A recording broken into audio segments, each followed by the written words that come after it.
안녕하세요. 코딩의 신 아샬입니다. 오늘은 오브젝트 제2장에 대해서 얘기를 해보죠. 2장의 제목은 객체지향 프로그래밍입니다. 여기에서는 기술 서적을 쓸 때에 굉장히 어려운 점을 먼저 토로하면서 시작을 해요. 기술책을 쓸 때 이런 복잡한 게 있는데 이렇게 하니까 이렇게 단순해졌어. 짜잔, 어때? 좋지? 배울래? 막 그런 식으로 하고 싶잖아요. 그럼 정말로 복잡한 거를 보여줘야 되는데 이게 정말로 복잡하면은 이해할 수가 없어요. 그렇다고 해서 자, 이해하기 쉬운 거를 딱 해놓고선 자, 복잡한 게 있는데 이렇게 하니까 쉬워져라고 하면 아닌데요, 원래 안 복잡한데요 가 돼버린단 말이에요.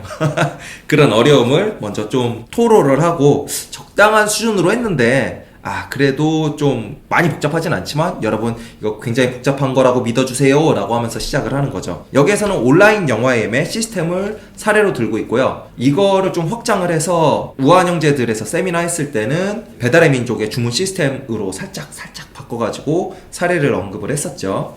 사실은 비슷한 내용이기는 해요. 그때 세미나 때 했던 것과 이 책에서 했던 거가요. 어쨌든 여기에서는 용어에 대해서 먼저 좀 언급을 해주고 맨 처음에 도메인에서 쓰이는 도메인 모델들을 좀 정리를 해요. 여기서는. 그래서 제가 지난번에 얘기했듯이 DDD에서 쓰는 어떤 용어들을 많이 쓰지 않고서 녹여내고 있는 약간 그런 모양이 되죠. 그래서 여기에서는 그냥 이런 거가 쓰인다 라는 용어를 막 제시를 했고 DDD에서는 이런 대화를 통해서 이런 거를 찾아냈네 라고 언급을 해주고요. 그런 차이가 좀 있지만 어쨌든 여기에서는 도메인 모델 이런 걸 딱 얘기를 해주죠. 특히 객체지향 프로그래밍에서 현실을 반영하는 게 중요하진 않다라고는 얘기를 했지만 하지만 도메인 모델들을 직접 쓰죠. 그래서 요구사항들을 분석을 해서 그거를 통해서 어떤 객체들을 만들어내는 OOAD 뭐 이런 데서 쓰는 것들이 약간 그런 거잖아요. 도메인을 반영을 하고 있는, 여기서도 약간 그런 비슷한 걸로 먼저 출발을 하죠. 하지만 현실을 반영한다 뭐 그런 걸로는 우리가 늘 쓰는 뭐 리스트, 어레이 리스트 뭐 이런 것들은 절대 못 만들죠. 현실에 무슨 리스트라는 뭔가가 막 존재하진 않으니까요. 여기에서는 그래서 객체지향 프로그래밍 한다고 하면은 뭘 먼저 떠올리느냐, 되게 클래스 먼저 떠올린다. 근데 객체지향이지 클래스 지향이 아니다 우리는.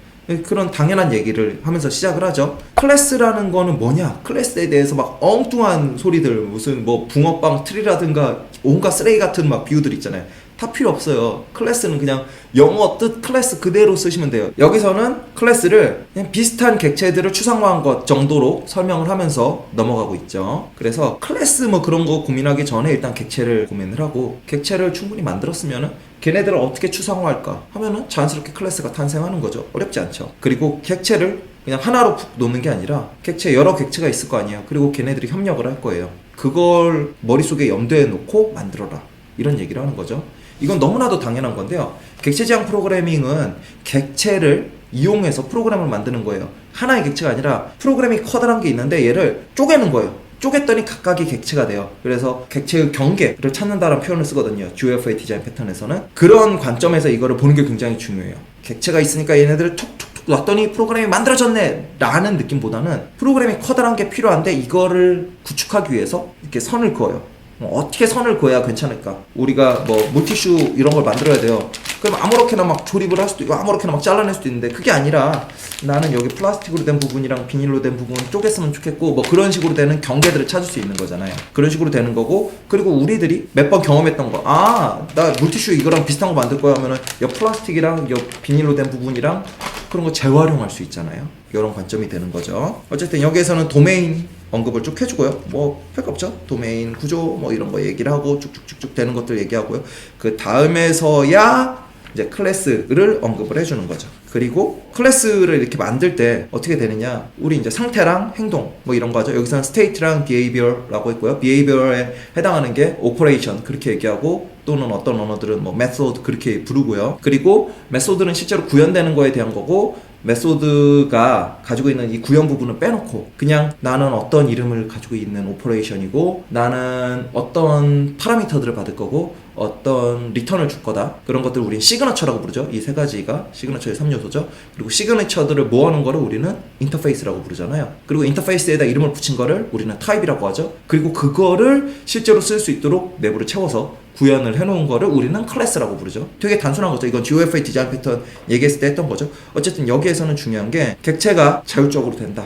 요거 두 개를 다 갖고 있고, 그럼 두 개를 모아놓은 거잖아요. 두 개라는 게 제가 얘기한 게 이제 스테이트, 데이터랑 그 다음에 오퍼레이션, 뭐 메소드 뭐 그런 것들이죠. 프로시저 이런 것들 모아놓은 거 같이 모아요. 같이 모으는 행위를 우리는 캡슐화라고 부르는 거죠. 캡슐화를 하면은 자연스럽게 여기에 몇 가지 우리가 조건들을 붙여요. 야, 그러면은 너에 있는 데이터나 상태 뭐 그런 거는 어떻게 해서 변경할 수 있을까? 뮤테이션 하는 거는 당연히 오퍼레이션을 통해서만 하게 하자. 오퍼레이션을 그러면 어떻게 하면은 작동하게 하는데 메시지, 리퀘스트를 통해서 하게 하자. 뭐 이거죠. 되게 단순하죠. 그러면은 나머지 데이터들은 어떻게 해야 돼? 감추자 적극적으로. 그러면은 어떻게 접근 못하게 하자. 그래서 가시성 얘기들 나오는 거죠. 여기서도 비슷한 얘기들 해요. 접근 제어, 접근 수정자 뭐 이런 것들 얘기하죠. 이거 퍼블릭, 프라이빗 뭐 그런 거 얘기하죠. 프라이빗을 붙였다고 해서 그 캡슐화가 되는 건 아니에요. 이 책에서도 그런 거 굉장히 강조하고 있어요. 다만 캡슐화를 하면은 자연스럽게 캡슐화를 하면은 얘네 둘을 뭉쳤어. 그럼 왜 뭉쳤는데? 데이터를 외부에서 못 접근하게 하려고. 뭉친 이유가 사실 그거다 보니까. 그러면은 접근하려고 하면은 컴파일할 때 에러 나고 싶어.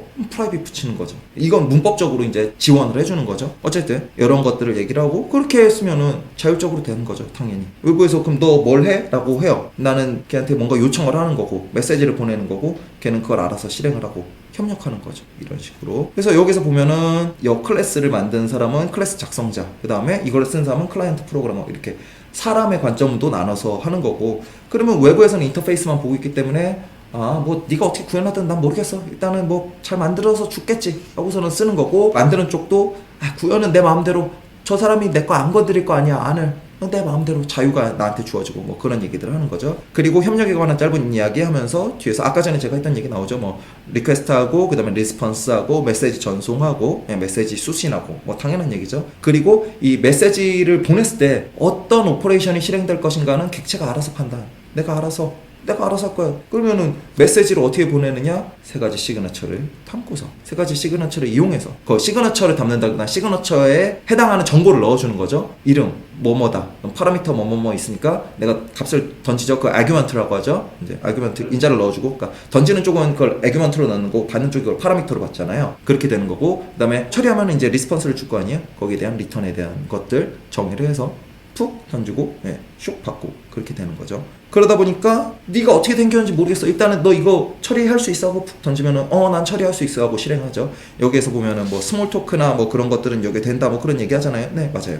스몰 토크 아니면은 여러분들 루비 아니면은 뭐 자바스크립트도 마찬가지예요. 뭐 하려고 하면은 그거 undefined다 뭐 그렇게 하면서 하지, 아예 그게 불가능하진 않잖아요. 에러가 날 뿐이죠. 자바 같은 경우에는 컴파일해서 그걸 걸러내 주는 것 뿐이고, 이런 데서는 그냥 돼요. 이래서 내가 그걸 처리할 수 있냐 없느냐, 뭐 덕타이핑 그런 얘기들도 하죠. 이거는 루비로 배우는 객체 지향 디자인 보시면은 더 자세하게 나와요. 그런 내용들은. 그 다음에 여기서는 생성할 수 없는 거, 여러분들이 상속해서 이거를 나머지 구현을 채워서 쓰세요. 뭐 그런 식으로 되게 쓰는 거. 추상 클래스에 대한 얘기를 하죠. 여기에서는 인터페이스 이전에 추상 클래스를 먼저 좀 얘기를 하는데, 저는 개인적으로는 추상 클래스나 뭐 추상 메서드는 처음부터 사실 배울 필요는 없다라고 생각하거든요. 인터페이스만 있으면 구현하면 되는 거고, 하다 보니까 요거 계속 중복인 것 같은데 이 중복 어떻게 해결하죠 할 때, 짜자잔 여러분, 상속이라는 것도 있으니까 정말 요거는 너무 코드가 중복인 것 같아서 정말 극단적인 경우에만 요거 한번 툭 써주세요 라고 할 때만 저는 익히는 게 좋다라고 생각하는데,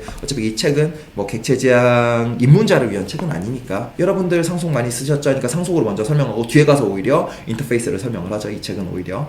왜냐면 대부분의 사람들이 이미 상속에 많이 오염이 돼 있기 때문에 그렇게 설명을 좀 하고는 있죠. 어쨌든 이렇게 진행을 하고 있고요, 책 내용이. 그리고 많은 사람들이 오버라이딩과 오버로딩 개념을 혼동한다라고 하는데, 개념을 혼동하는지는 잘 모르겠어요. 저는 용어를 헷갈리지 않나 사람들이? 뭐 그 정도로 생각을 하거든요.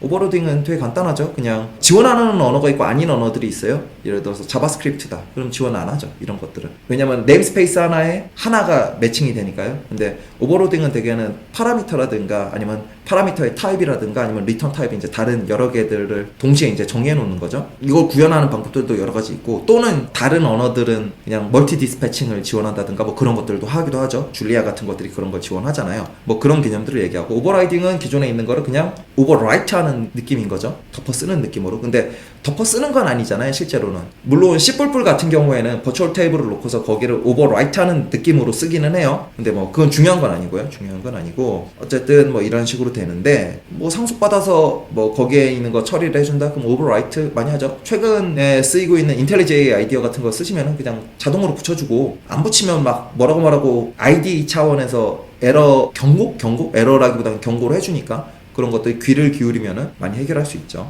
그리고 상속과 다형성 뭐 얘기하면서, 상속이 핵심은 아니고, 물론 여 뒤에 가면은 구현 상속이랑 인터페이스 상속을 구분을 해주거든요. 요거는 GOF의 디자인 패턴에서도 언급을 했던 거고, 그때만 해도 언어들이 그런 거를 구분을 안 했다, 뭐 그런 얘기들을 하긴 하는데, 이 부분을 설명하기 위해서 다형성 설명하려면 어쩔 수 없이 컴파일 타임에 연결되는 거랑 다른 런 타임에 연결되는 거, 다이내믹 바인딩 하잖아요. 그런 개념들을 설명을 좀 해주고 있죠. 그래서 이게 런타임에 되느냐 아니면 컴파일 타임에 되느냐에 따라서 우리가 다형성을 얻을 수 있는 거죠. 런타임에 되는 것들이 다형성을 얻을 수 있는 거잖아요. 그리고 여기서 재밌는 게, 상속을 다룰 때 인터페이스를 상속받기 때문에 사실은 인터페이스가 어떤 오퍼레이션을 처리할 수 있느냐, 어떤 메시지를 내가 처리할 수 있느냐, 뭐 그런 거잖아요. 그래서 여기에서는 부모의 인터페이스를 다 물려받았기 때문에 같은 곳에서 쓰면은, 그러니까 상속받은 애는 그 부모 클래스 아니면 부모 타입이죠. 사실은 부모 타입을 대체해서 쓸 수 있다, 뭐 그런 얘기를 하죠.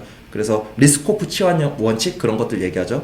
특히 그냥 카테고리 나누는 거, 예를 들어서 뭐 직사각형이 있는데 직사각형을 한번 이렇게 상속을 받아서 정사각형 만들어야지, 막 이런 것들 안 되죠. 리스코프 치환 원칙에 위배되죠. 예를 들어서 직사각형이라는 걸 만들었어요. 그럼 set width, set height 그런 게 있다고 쳐봐요. 그러면은 우리가 기대하는 거는 set width랑 set height를 한 다음에 get area 뭐 그런 거 하면은 두 개를 곱한 값이 나와야 되는데, 정사각형을 그거를 상속받아서 처리를 해놓고, 예를 들어서 set width 하면은 width랑 height를 모두 다 그 값으로 바꾸고, 그 다음에 set height 하면은 width랑 height를 또 그 값으로 바꾸게 한다. 그러면은 직사각형이라는 걸 정사각형 객체를 여기다 푹 대체를 해놨을 때 올바른 값이 안 나오거든요. 정사각형과 직사각형이 달라요. 그래서 우리가 상속을 할 때 어떤 거를 그냥 카테고리 막 나누는 거, 특히 이런 거 많이 하는 게, 무슨 뭐 동물 해놓고서 동물은 뭐 포유류 뭐뭐뭐 있고 또 그 밑에 뭐 포유류 안에서 개, 고양이 뭐 그런 식으로 하는 거에 너무 익숙하면은 이런 함정에 빠질 수 있어요. 근데 그것보다도 좀 더 추상화된 거, 그 다음에 추상 구상이라는 표현 많이 쓰거든요. 실제로 우리 뭐 할 때도 abstract 클래스, 뭐 concrete 클래스라는 표현 쓰잖아요. 그 부모 자녀들은 사실은 다 그런 식으로 연결이 돼야 되거든요. 그래서 그런 관점이 있다. 여기서 뭐 설명을 하진 않았지만 리스코프 치환 원칙이라는 게 있고, 살짝 인터페이스 상속 얘기 나와서 거기에 대한 거 좀 얘기를 했고요. 그리고 오타가 하나 있어요. 64페이지 보면은 C++의 경우 추상 파생 클래스를 통해 뭐 그렇게 돼 있는데, 추상 기반 클래스죠. 기반인데 ABC라고 해놓고서는 왜 이걸 파생이라고 했는지 모르겠네요. ABC, 그러니까 베이스 클래스니까 요거는 기반 클래스죠. 추상 기반 클래스를 써야 되는 거고요. 그 뒤에 가면 추상화와 유연성 나오죠. 요거는 되게 간단해요. 추상화 같은 경우에는 SICP 책 보시면은 맨 처음에 나오는 Part 1이 Building Abstractions with Procedure 뭐 그렇게 돼 있거든요. 프로시저를 이용해가지고 추상화를 하는 거예요. 프로시저는 뭐냐면, 우리가 원래 막 여러 개의 명령들 써놔야 되는데 그거를 하나의 서브 모듈로 만들어내는 거잖아요. 서브 프로그램으로 만드는 거잖아요. 내부가 어떻게 만들어져 있는지는 나는 몰라요. 예를 들어서 우리가 제곱근을 구하는 함수가 있다고 쳐봐요. 그럼 내부는 막 되게 복잡하게 어떻게 만들었겠죠. 모르겠지만 우리는 그냥 걔를 써요. 그냥 쓰면 써지잖아요. 그런 식으로 우리가 추상화를 해놓으면은 내부의 세부적인 내용을 몰라도 쓰는 쪽은 그냥 쓸 수 있다.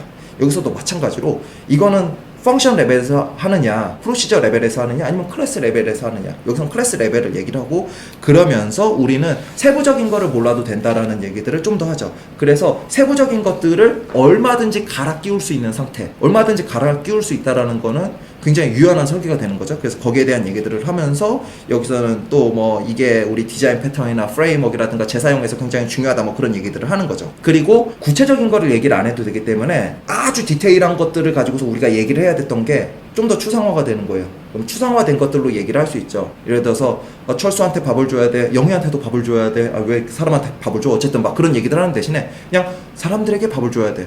그럼 훨씬 더 추상화된 표현으로 우리가 쓸 수 있는 거잖아요. 그런 개념으로 되는 거고요. 그 다음에 간단하게 아무것도 안 하는 경우에 대한 것도 계산하는 거예요. 여기서 널 오브젝트 패턴이랑 비슷한 것들을 활용을 하고 있죠. 널인지 체크하는 거 대신에 실제로 아무것도 없을 때에 대한 것도 만들어가지고 주는 널 오브젝트 패턴 간단하게 얘기를 하고 있고요. 그래서 트레이드 오프에 대한 것들 얘기를 하고 그 다음에 합성이 더 낫다 뭐 그런 얘기들 하죠. 이거 뭐 굉장히 간단한 얘기고요. 상속보다는 합성이 훨씬 더 낫다. 이것도 GOF의 디자인 패턴에서 얘기를 했던 거죠. 그래서 여기서 보면은 그냥 했던 얘기 또 하고 했던 얘기 또 하고 하는데 괜찮아요. 저도 했던 얘기 계속 또 하고 있으니까요. 왜냐면 책이 그렇게 돼 있으니까.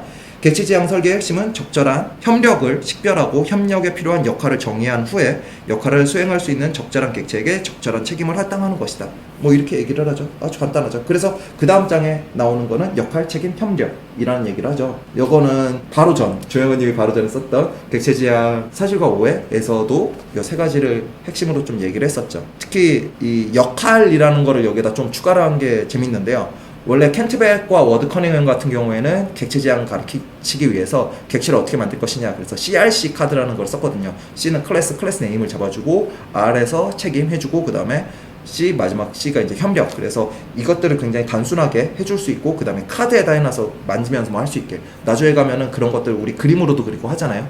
그 전에 80년대에 이미 뭐 그런 것들을 이미 만드셨었고, 그럼 책임을 식별할 때 어떻게 해야 되느냐에 대해서 역할이라는 거를 하나를 껴 넣었던 거죠. 그래서 어쨌든 2장 내용은 그냥 객체 지향에 대해서 자꾸 클래스 중심으로 생각하는데 클래스로 하지 마라. 왜 그래야 되느냐에 대해서 좀 더 유연하게 움직일 수 있는 것들을 다루기 위해서 객체라는 걸 언급을 해준 거죠. 그러면은 일단은 2장은 이 정도로 마무리를 하고요. 7월 22일 그때 뵙는 걸로 하죠. 그러면은 그때 뵙겠습니다. 안녕. Please,